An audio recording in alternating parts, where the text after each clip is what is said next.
kayamanan ko. O minsan napapaisip, bakit mo nagawang talikuran ng responsibilidad? Hindi ko ginusto to, pero hindi ko rin hahayaang masira ang buhay ko't pangarap.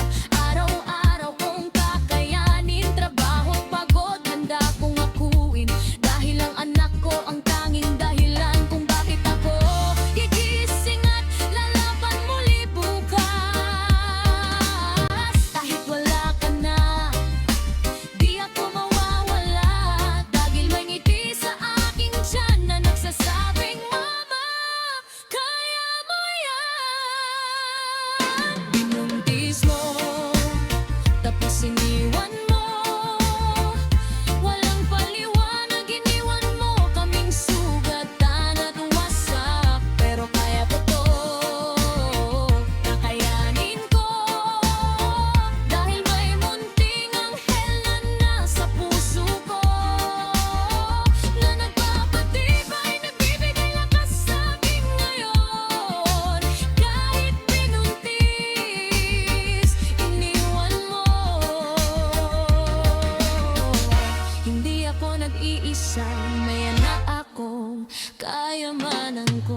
Darating din ang araw, sisikat ang liwanag at makikita mo ang anak ko ang magiging landas. Di ko kailangan ng taong di marunong lumingon.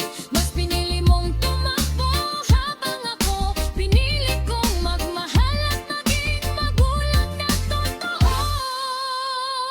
Binuntis mo, tapos iniwan mo.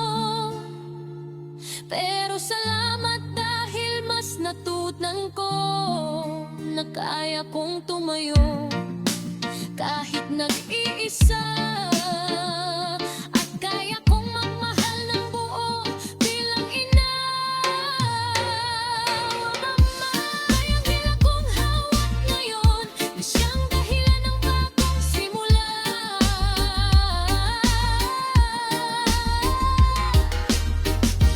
Kahit pinuntis, iniwan mo. Mas malakas ako at hindi na babalik sa tulad mo.